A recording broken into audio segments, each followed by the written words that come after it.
What's up, guys? Big John here. Tonight this video is crazy. It's not unboxing. It doesn't even have to do with wrestling. I've got my dudes in the band I'm in called Outcast, Kentucky Hardcore, coming in. We're going to eat some food. We're going to talk music. And we're going to talk about how COVID-19 has messed with our schedule as a band. Let's get into it, boy.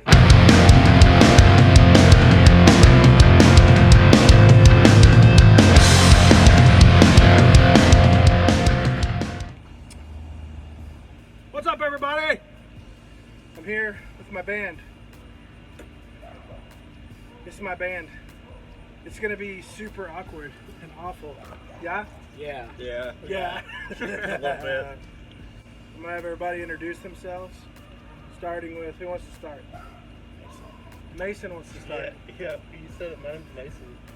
What do you do, Mason? I played a bass guitar. The bass guitar. He's slapping the bass man.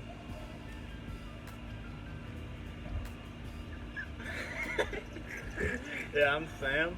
I play the guitar. That's it. I yell.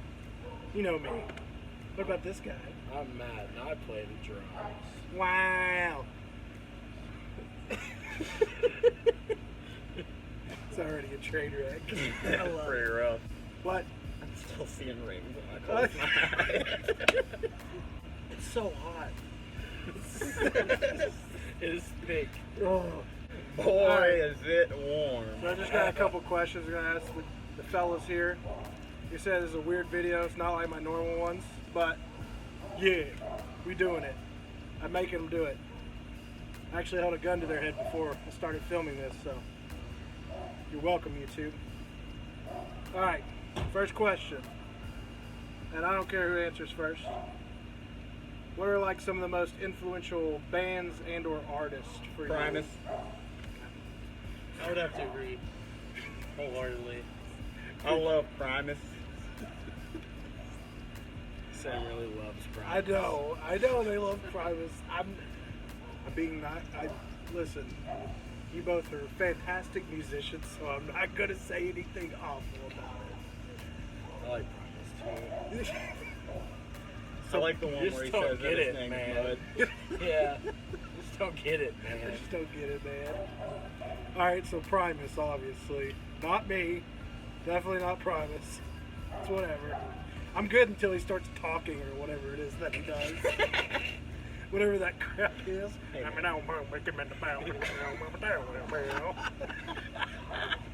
like Boomhauer. Yeah, pretty much. It's like Boomhauer like playing slap bass. Hey man. He gets down. He does. Boomhauer gets down, so I mean, it's fair trade. Alright, besides freaking Primus, who else? The Claypool Lennon Delirium.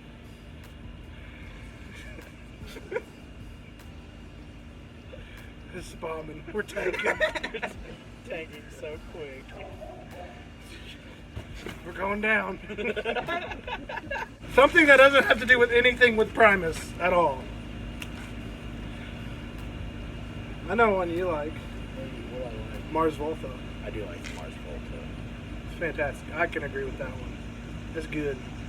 It's hard to like if you're not a drummer. That's what everybody says. It's very true.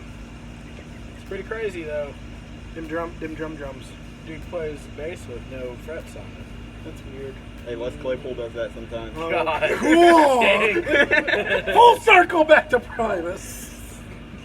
No, I like the Mars Volta a lot. I actually didn't learn about them until like the year that they stopped being a band. And now I'm sad because I don't get to see them. What about their band before at the drive-in?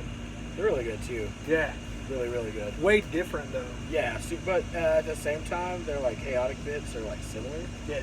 You can tell where they like progressed, but that's what the Mars Volta was. So it was progression, baby. Yay. I hope he cuts a Mars Volta song over top of that bit. Oh, I will. What's your favorite band, John? I don't know a favorite, but one that always stuck with me was Queen. Like that band, in my eyes, can do no wrong. Did no wrong. And they're still even with Freddie Mercury gone, the things they do, like I like Adam Lambert singing with them. Like it's one of the few bands where a singer dies and I'm actually okay with a replacement, I guess. Yeah. Like it's not the same with Alice in Chains for me though. Yeah, absolutely. Like I can say the same for like Stone Temple Pilots. Right. Was not the same. exactly. And I've seen them since Chester died too, and like just even more weird. Right. Very odd. Yeah, exactly. But no, Queen's almost like theatrical music. It really is. To me, because it's weird. I loved Queen, and I think that's why I have such a big love for the band Emery. Because in my head, Emery is what Queen would have been if they'd have came up in that era. I'm not saying Emery's that good, Yeah. but they have that same, like, there's so much going on in their music. Like Bohemian Rhapsody for me, like, the riff at the end is actually pretty heavy. But there's also that weird, like, opera bit. Yeah, like Italiano. Yeah. And so, I don't know, Emery kind of does that for me too. So yeah, Emery and Queen. And Hatebreed. Hell yeah. Brother. Hatebreed. Hatebreed. Hatebreed. If you ain't hating, you ain't right. Yeah, I do love Hatebreed. Brother. And we know. Alright. Any other bands? No, but Outcast, ironically, the rap group is literally the most influential, like, they might be my favorite musicians With a of all K. time. Yeah, like, I don't know, every single thing that they put out, even the stuff that no one likes, I just love. It's just all fire. And they, like, changed hip-hop completely. Like, arguably the best debut album outside of Nas. Fight me. Dude, as far as hip hop goes, for me, Fugees, and of course, like from like, I guess like an underground hardcore perspective would be Wu-Tang. Yeah. Because I have an older friend that went and saw a tour that was Rage Against the Machine and Wu-Tang in a small club. I just think about that because I mean, Rage No, directly so- comes from hardcore, Yeah. and then Wu-Tang is like straight up underground hardcore hip hop.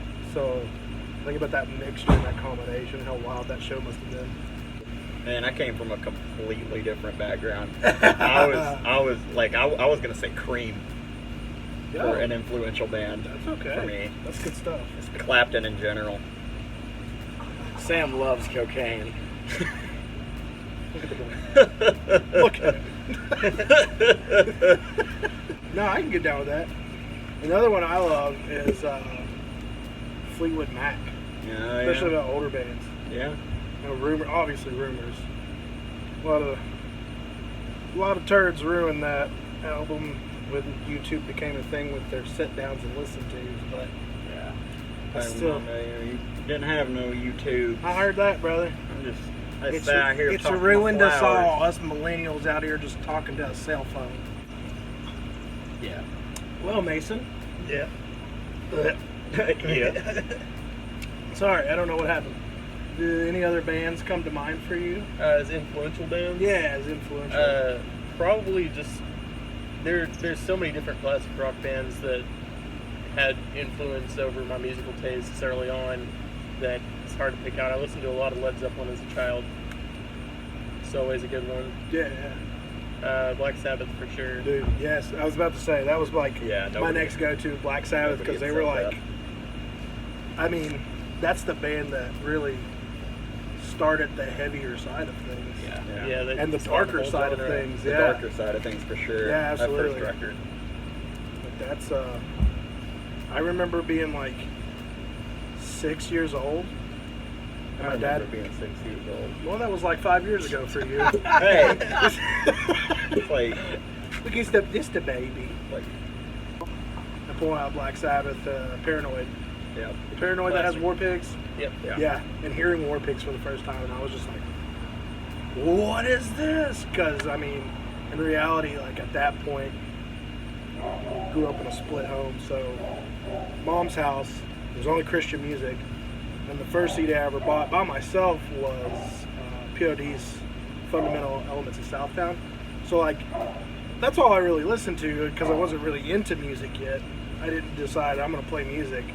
But I think, honestly, probably POD and Black Sabbath were the first two bands that really jolted me into being like, I think I want to do this kind of thing. Because it's so versatile, but they were the same at the same time. Yeah. If that makes sense. I was kind of the same way. My dad plays flat pick bluegrass guitar, like gospel bluegrass. So, like, growing up, my heroes were like John Cowan and like J.D. Crowe, or like Daly and Vincent. So when I hit middle school and I bought my first CD, and it was AFI's December Underground, which is their worst album, everyone says, but I love it. It's awesome. It's still good. I don't care. Everything AFI Fight has all of us. before 2000, it's like 2006 and before, it just let me listen to it. And then I don't know, I went through different classic rock stages or whatever. I did the middle school thing where you just listen to whatever music everyone else is listening to. Yeah. And then halfway through high school, it was just man, I don't play metalcore. And then I got boring after a year, like every other metalcore band. So now I'm playing hardcore. It's super fun. Hardcore. Yeah. I actually liked hardcore before I knew I liked hardcore. So, who'd have thought? The more you know. The more. So any other artists that come to mind for as far as influences go? Or? Yeah. Yeah. I mean, we could probably sit here and talk about that all night. Not as far as like early on, but yeah, I could throw that one in there for sure, but I don't listen to many other artists like them. Yeah. kind of a, I don't know. I don't know how to classify them in genre terms. I was gonna say, I feel like Tool, like any other band that tries to sound like Tool, are tools. So, no, yeah, I feel like Tool's kind of a one of a kind band. I don't go out of my way to listen to them. John hates Tool. I don't hate Tool. I don't hate Tool. It's just not my first thing. But I will listen to it, and I 100%, just like Primus. I don't like Primus, but I respect those dudes as musicians because it's insane what they can do. Yeah. Like, that dude can play some wild, like, slap bass lick and then do a completely different rhythm with his vocal pattern. Like, his vocal pattern's a completely different rhythm from what he's playing. And it's just like, it's no big deal. Like, he's not even looking, like, at his hands or anything. Like, he's just sitting there chilling. Doing his little leg. Yeah. Like, just, I hate it, but I respect it because I can't do that. Even if I could, I probably wouldn't. But that's besides the point. Yeah, no, I mean, it was all classic rock for me until I found death metal. I would have to agree there. Yeah. Sounds like a And then I was taken. And then I saw her standing. It was all classic rock for Sam. Till one day. Out of the darkness comes the Black Dahlia Murder. Black Dahlia Murder, that new album they put out this year. It's crazy good. Dude, so I finally listened to it. It's so good that they stole a song that we wrote. You know what's funny about Yeah, Black Dahlia Murder, where's our freaking royalties? Yeah, we totally have a recording of us making that song before you. I was being intimidating. Selling them the Lord. Alright, so just kind of the next question is, like, as far as bands that are current, whether they're heavy or not, what's like one of the ones that's really been sticking with you for the last little bit? Whether they put out like a new album this year or if it's just a whole discography thing or whatever it is. Drain is nuts. They were so good at LDB Fest, and it's like, I'm usually not the hype band kind of person or whatever you want to call them or classify that like the Bay or whatever. Nuts. I don't know. I can't get over California Cursed. It's so good.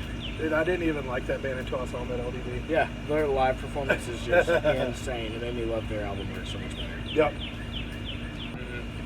I don't think I've been listening to a lot of the new Run the Jewels record. It's really good. Super good. It's very appropriate for what's going on in the world too. So Yeah. absolutely. Dude, that's a slapper for sure. Yeah. It's kind of tough because there's been a lot of good stuff coming out recently. It really has. This is for such a crap year. Yeah. There's been a ton of good music, Yes. which has definitely helped not being able to play music. Yeah. Which we will get to. I've still been listening to that new Fit for an Autopsy record. That's really good. Yeah. That band's rad. Yeah. It's just like. It's just clenching your fist. It's Yeah. just I just love Joe's voice. The vocals on that record, on pretty much every record he's been on, have been insane. yeah. I feel like anything like those guys in that band do too, it's just so Oh, good. yeah. Like End, Oh yeah. because that's like the members from Fit for an Autopsy. What is it? Singer from Counterparts. Yeah, I was about to say I know somebody from Counterparts. It's a couple of other bands. Maybe Converge. I think there might be a member Really? from Converge. I think. I don't know. That band is phenomenal. I think was it this year that they just put out something recent? Yeah. And it's really good. The thing that I've been I hammer away at, especially like going to the gym and stuff, like getting back into that routine, is Never Ending Games. Latest album, which actually came out last year. Yeah. But man, It's just a slapper. dude, I've never wanted to just. I'm not one of those guys where it's just like music makes me want to lift weights or something, but dear God, it helps. Shrugs. Oh! You know, it's just that breakdown and it kicks in where it's just like God forgives. NAG don't, and I'm just like, yeah.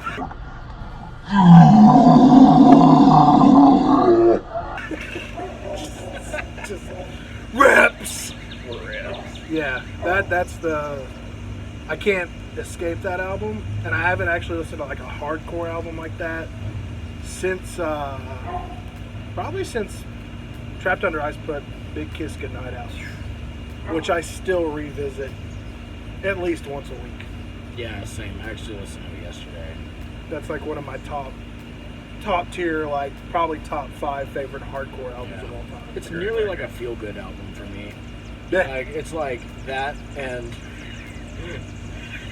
doing the most popular on Hall & Oates. Like that's my feel good Yes. playlist. Yes. If you don't listen to Hall & Oates, you're a poser. I'm just gonna say that real quick. Drunk. You're drunk. Right? Any other albums or bands right now that's really like holding your attention? Yeah, Lady Gaga's Chromatica is really good. I haven't listened to all of it, but what I have listened to, it's really good. I mean, She's always like modeled Madonna, if you ask me. Like kind Yeah. of in the way that her career has gone, and it just kind of like rings true. It's awesome. yeah, for sure. Also, Swinging Swords and Chopping Swords. Oh my. Sometimes Yeah, I just sit in my car on lunch and listen to that a few times. Yeah, I was about to say a few times. You can I was listen to it a gonna couple say, times. you at least listen to it for what, like 5 times through Yeah. on your lunch break easily. Definitely one of the best like EPs. That One of came those out. that'll end up looping like twice before I notice it's Yeah. looped. You're just headbanging, thinking Yeah, it's the same song I'm just the whole going. time. Yeah, Yeah, dude, that one's good. There's so much good music right now. and I still listen to Guerrilla Warfare. Yo, So- Of course. we love you. Homies. We wish we were with you at a certain place, certain fest that didn't happen. Sad. Yeah.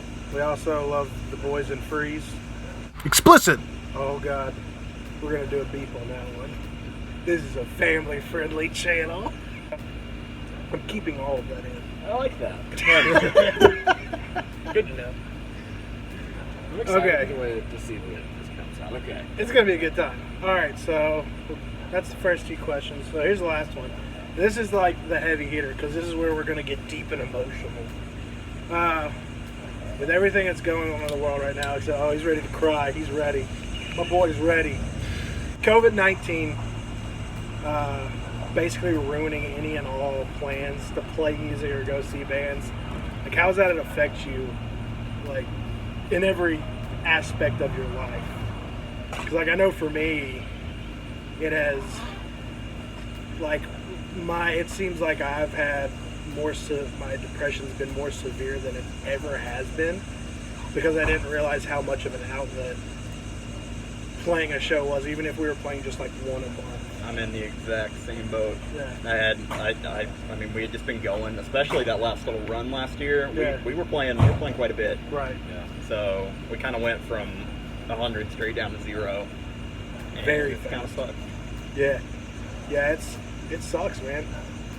It's just been weird. I mean, that's kind of why I picked up doing this. It's just something. Yeah. You know, any kind of just like thing I can put time and effort to that's not like responsibilities, which there's nothing wrong with that, but like you have to have that creative side that to branch out, and when it's literally taking away from you and it's uncontrollable, it's like, dude, what do I do? I mean, I feel like a lot of musicians are in this boat right now. But how you feel, man? I didn't get much of a break. Like a lot of people had the whole shutdown happen and stuff, and like the company I work for, we started producing protective equipment, and so I just kept going to work every day, and I got like real stuck. I think like I'm on medicine for my anxiety and depression, and I think it really like tested how well that was going, which like good news, I don't want to die, that's cool. It's good. But yeah, it's just like I'm always waiting for the show that isn't coming. Yup. Like it's like that used to be like that was it. That was what I was waiting for. Like that was kids wait for the something to look weekend. forward to. Yeah. I'm not even waiting for the weekend. I'm waiting for that next show. Yeah. And so like I don't know. It's been weird to the point to where like I don't even play music as much. I listen to music way more, but I don't play as much as I was when we were not in COVID. And I think it's just because it almost kind of like feels bittersweet to like sit in my kitchen and play like with Mason on the electric drums, because like I don't know, like it doesn't feel anything like what it should. Yeah. Like it's almost like what's the point kind of thing. Yeah. What am I practicing for? Like today, the full band practice, that was like relieving. Yeah. Like it was like, and having to hang out afterwards, it's just like, yeah, those are words. So, anyways, yeah, I think that, that the world isn't ever going to be the same.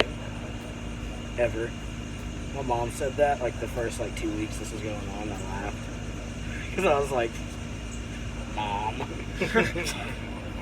Your name is Dana. But, no, I think she's right. I think it's going to be kind of different. Yeah. But I think that it's going to be different in a good way. Yeah. I believe, just, culturally speaking. And, I don't know. I'm kind of happy. Let me back that up. I'm happy that I was able to devote the amount of time I was able to, and I'm still able to putting all the effort we can into the Black Lives Matter organization and stuff. Even at my job, I'm part of the ACE program, which is Artists of Color and Engagement. So we're trying to find local Black artists and just any artist of color that want recognition or need help with anything in the artist front. And so that's been really cool to just the protests die down and things fizzle out, but I'm intent on not stopping. Right. And I think that's been kind of cool to it kind of fueled my anxiety and depression, but I think it also kind of allowed me to release a little bit and fighting so hard against this just idea that people aren't as important as other people because they're scared. Yeah, for sure. So you've been hanging in there, Mason? All right. Right. I'd say the only thing I could add to the whole thing with the performances being essentially postponed is it's just given me more time to practice and refine what I'm already doing. Right. And even if it's just for 10 minutes a day, a couple times, that's still more than not at all. Basically, sharpening the tools, or shaping your craft better. I feel that. I mean, I don't where I don't really play an instrument in a band anymore. It's been super weird for me. Like there for a while, I was pumping out music and I was like, yeah, I'm feeling good. And then I kind of hit like this stagnant point. I was done with that. I started doing the YouTube stuff, and I'm having a lot of fun with this. Like it's not, but it's still not the same. You know, for me, how I, you know, where I was raised, how I was raised, the situations I was in with my parents, you know, being a split home, and having two very different viewpoints from each home, just so much anger and bitterness and everything, and finding metalcore or hardcore, punk, whatever you want to call it, that just underground, aggressive, safe spot where I can let out that violent side of me, that pissed off side of me, and it'd be okay. To have that just all of a sudden just like basically snatched away from me. I'm a very like, it's weird how much patience I have considering of my angry past.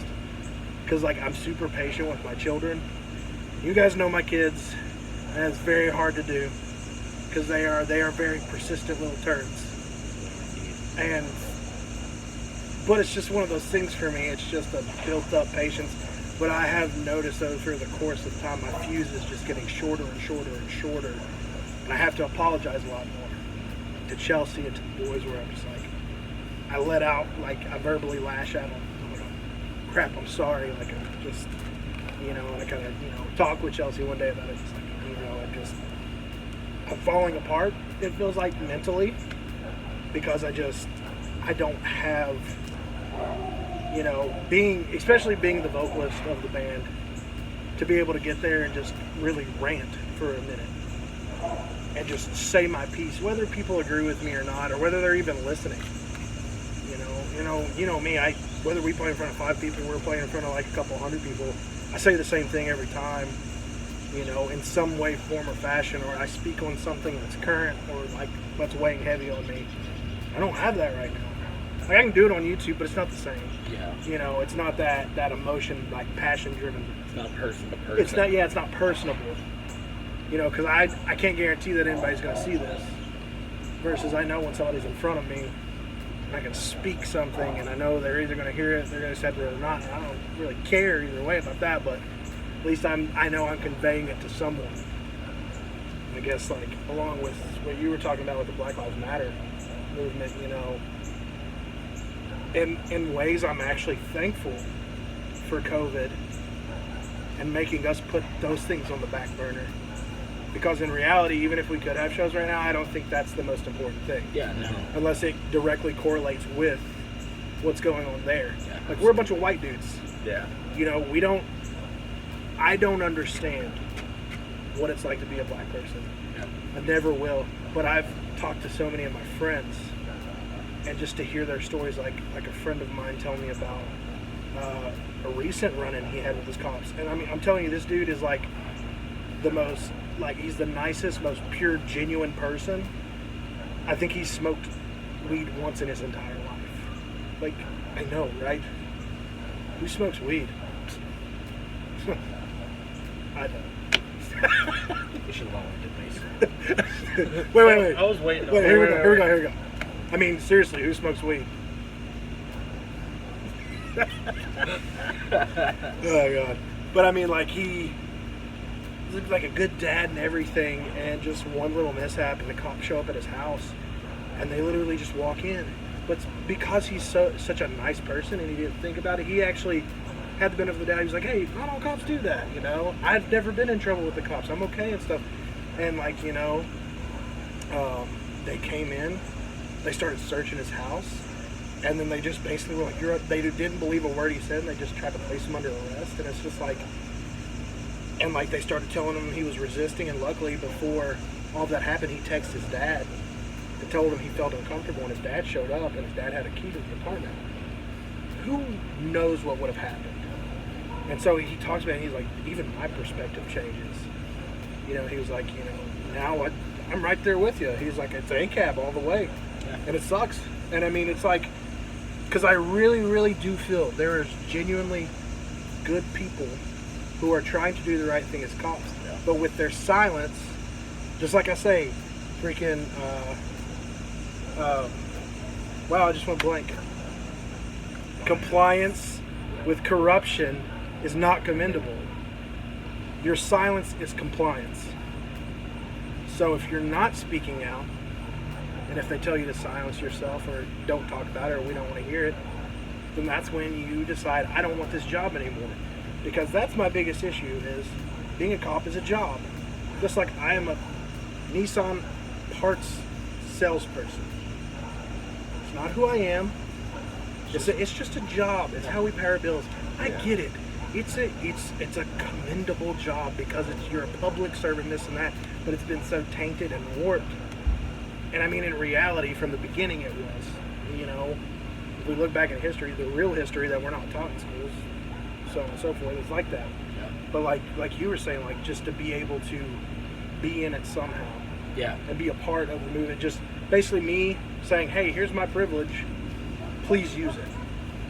You know, me being able to go, we went to Lexington for the protest one day. I went up to Louisville one day for the protest, just helping out, giving people water, having aid for people. You know, us working with Gum Bottom for shirts. I mean, I never thought we would sell almost 30 shirts. Yeah. That was insane to me. I thought maybe we would sell 10 shirts. And the next thing I know, we're donating like what was it, like $450? Yeah, I think. Yeah. That went directly to Breonna Taylor and David McAtee's families. Just insane. And I mean, like, it's a small number in comparison to everything else going on, but like to be a bunch of white dudes from Richmond, Kentucky in a hardcore band, to be able to raise that, it was a very humbling moment for me. And it's not like, hey, pat on my back, look what we did. It's just one of those like, dude, we've helped in some way, and we've used our voice, like with the tapes. I've got the tapes. I've been making the tapes. Yeah. I could put up that pre-order whenever I want, but I don't want to right now. It's not about me. Wouldn't feel comfortable doing it. Yeah, exactly. I don't want your money right now. There's other things that money needs to go to. Money needs to go to Bell Projects. Money needs to go to Black Lives Matter. Money needs to make sure it's getting filtered to the people that need it the most. Yeah. And so, yeah, I don't know. I guess like, It sounds- sounds link a couple places in the description. But yeah, I'll oh, write for it out. sure. Yeah, I've been trying to. If you're watching any of my other videos, I try to always at the end, I put a list of links to where you can go for bail funds for a lot of the major cities that still have protests going on, and I will make sure to put that at the end of this video as well. But yeah, it's weird to say like it was perfect timing or something, but like to be able to utilize what we do in a different way Yeah. to help something. Yeah. And I'm glad it wasn't a phase. I'm glad it's still continuing. Yeah. I'm glad that 30 plus days later, people are still out in the streets of Louisville. People are still out in the streets in all these major cities because they're going to keep doing it until there's change. Yeah. And here's my thing. I don't like Trump. I don't like cops. I don't like homophobic people, racist people. If any of you that watch these videos are those things, don't watch my videos. I don't want your support. I don't want anything to do with you. Because the world's changing. People our age and the younger generation, honestly, the Gen Zs, man, they're coming up and they're saying, like, we're done with this crap. And it's good. And as morbid as it is to say it, I'm glad it's dying out with this older generation. I can't wait till they're all dead. It's awful. It's a terrible thing to say or think, but if the hate dies with them and we can be more progressive and think better and just morally be better people, by any means necessary. Yeah, absolutely. So, I knew it would get kind of thicker once we got to this question. Well, yeah, but again, I mean, it's something that needs to be talked about. Exactly. For sure. Yeah. Yeah, and I think you know, even with our families, that's something I'm going through right now. Yeah. Like, I felt it on 4th of July. We got there and I felt the tension. And you know what? I don't care. If you're my family, even if we had differing views, but you still love me, cool. If you want to look at me different, that's fine too. there are people that I love and care about, whether they're blood or not, that I know are morally correct, and I would rather be around them and rather have my family around them than anyone else. Yeah. And that's the hard thing I think that's going on with a lot of people, especially like people, like white people. Yeah. It's us having to make that choice. Like, do we keep listening to our racist parents, or do we just tell them, no, I'm done with this? Right. I mean, like, sometimes you have to bully people into thinking the right way. Right. I mean, like, if you can't change them with your words, then Old Rich Thurston, Ninja Turtle Man, canceled. canceled. You're canceled, Rich. He won't watch this. Culture, am I right? Well, Rich said it really well. He said, we got on that discussion about like Nazis and like racist people and stuff, and it was like, he said, it's not my job to change their minds. Like, if they do, great. It's my job to make sure they go back to whatever hole they came from. Yeah. Whatever that means, that needs to be done, whether it's me scaring them, whether it's me beating them to a bloody pulp. Cool, as long as they go back under that rock and hide for the rest of their life, I'm good with it. Yep. Because that's the problem. Trump has allowed these guys to just get too vocal without consequence. Social media is not helping. It just gives everybody this platform to speak. It's such a blessing and a curse because, like, yeah, I've got family that I get to talk to every day that I never get to talk to usually. But, like, at the same time, I have family that are spouting these just horrible, malicious opinions. Whatever, I just, it's such a blessing and a curse, social media is. Yeah. Definitely fuels. I feel like if Facebook never existed, some people would not have anxiety and depression. That's true. Which is super sad because people lost so much in their pages. I think that's the truth. Like with social media, it's like, especially with just texting and just like talking to each other in like text form constantly. Constant connection. There's 24/7. no like way to convey, because you can read a certain sentence like 15 different ways. Yeah. And you'd be like, what do they mean by that? And it could have just been a very innocent thing, or it could have been a very malicious thing, but it's just the way you interpret it. And I think that's what's been worse more than anything. And like for me, I try my hardest not to argue on the internet, because it doesn't solve problems for me. And yeah, I don't know. Social media is dumb. If it wasn't for the music stuff, I probably wouldn't even be there. And I mean, right now we're just using the platforms to just speak out against the things we need to, and and it's definitely helping pinpoint people. Yeah, for sure. I get rid of a lot of people because I don't want that in my life.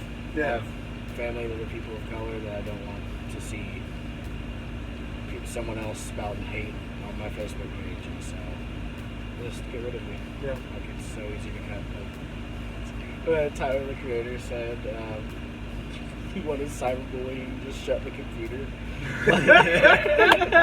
I mean, sometimes it feels that way. It's true, though. Just block them, homie. Like, just turn it off, like block them. Like, that's what I tell people all the time. I'm like, well, I don't want to friend them because I'm just like, there's an unfollow button, my guy. Yeah. You don't even, like, you can stay friends with them on the internet. You just don't ever have to see their crap. Yeah. It's fine. It's not hard. What about you guys? You got any I think it's been said pretty well. Yeah, y'all covered it pretty Me good. and Matt over here just chit-chatting. Y'all just looking good. Look at all that hair. A lot of hair over here. Mason's hobby so I made bread for like the first 3 weeks of quarantine, and then we just gave up on that because things fizzle out. And now my hobby is how many watermelon rings can I eat every night. Mason started building pedals though. So as soon as he finds out how to put one all the way together, we're gonna hit you all up with a link for Mason's pedal service. Big pedals. Big whoop pedals coming at. Is that what you're gonna call it? I have no clue. Big pedals. Big noodle I pedals built coming at one. you. Big noodle pedals. All right. Anything to add? We'll plug our band. Outcast. KYHC. Outcast. .bandcamp.com/album /album / The Death of Myself. Listen to that one. It's the best one. There's still some really good songs on Disillusion, though. New music! It's coming. That was the longest link I've ever heard. Listen to the Obnoxious Boot. Listen to Freeze MF. Listen to Guerrilla Warfare. Is Nesh still a thing? Listen to Nesh. Even if they're not, listen. Listen to bands that listen don't to exist anymore, like Gloss and Miracle Drug, Yeah, unfortunately. Miracle Drug. I'm going to go cry now. and rest in peace, Capital Offense. Yep. Love you guys. Rest in power, Lil Wayne. What? He's not dead. He's just. He's not dead yet, but if he don't put another album out, I'm going to kill him. Yeah, I hear that. Shh. 5 minutes coming. That's old. That's the last time I listened to Lil Wayne. I don't even know if that'll even be picked up, but I did it. He's probably Big Wayne by now. Oh! Okay. That's the end of the video. Well, all right. This has been Big John's vlog with the Outcast boys minus Jack. Jack, we love you. We miss you, baby boy. We'll see you soon. We're out. Like the spout. That doesn't make sense. What should I say? I used to try to say when there's another day, it's another video, but I don't think it's catching on, so I don't want to say that anymore. We're gone. Bye.